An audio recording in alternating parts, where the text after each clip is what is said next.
சிறகடிக்க ஆசையில இன்னைக்கான ப்ரமோ என்னன்னு பார்க்கலாம். கிரிஷ் வந்து எங்க நம்மள பத்தின உண்மை எல்லாமே சொல்லிடுவானோன்ற பயத்துல ரோகிணி வந்து கிரிஷுக்கு வந்து மயக்க ஜூஸ் குடுத்துர்றாங்க. அந்த ஜூஸ் குடிச்சு கிரிஷ் வந்து மயக்கம் அடைஞ்சிடுறான். அப்போ டாக்டர் செக் பண்ணி பார்க்குறாங்க. இல்ல இது ரொம்ப கிரிட்டிக்கலான ஸ்டேஜ். இவன் ஏதோ ஒரு ஜூஸ் குடிச்சதுனால தான் இந்த மாரி ஆயிருக்கான் அப்படின்னு சொல்லி டாக்டர் சொல்றாங்க. அப்போ ரோகிணிக்கு அத கேட்டு ரொம்ப ஷாக் ஆயிடுது. ரோகிணி அத கேட்டதுமே அழ ஆரம்பிக்கிறாங்க. அப்போ முத்துக்கும், மீனாக்கும் என்ன பண்றதுன்னே புரியல. ஏன் இவங்க திடீர்னு அழுறாங்க?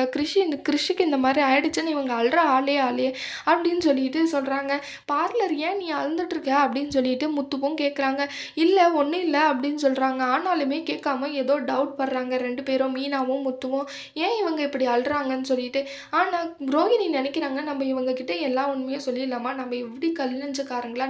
நம்மள பத்தி மட்டும் யோசிச்சு இப்படி ஒரு பச்சை குழந்தையோட உயிரை நம்ம இப்படி பண்ணுறோமே அப்படின்னு சொல்லிட்டு ரோகிணி எல்லா விஷயத்தையுமே முத்துக்கிட்டேயும் மீனாக்கிட்டேயும் சொல்கிறாங்க. முத்துக்கும் மீனாக்கும் ரொம்ப ஷாக் ஆகுது. உனக்கு ஏற்கனவே கல்யாணம் ஆயிடுச்சா? இது ஏன் இப்படி மறைச்சிட்ட? இது அம்மாவுக்கு தெரிஞ்சால் என்ன ஆகும் அப்படின்ற மாதிரி சொல்கிறாங்க. இந்த விஷயத்தை பற்றி வீட்டில் போய் எல்லாருக்கிட்டையும் சொல்லுவாங்களா மாட்டாங்களா முத்துவும் மீனாவும் வரப்போகிற வீடியோவில் பார்க்கலாம். இந்த வீடியோ பிடிச்சிருந்தா லைக் பண்ணுங்கள். பாய்.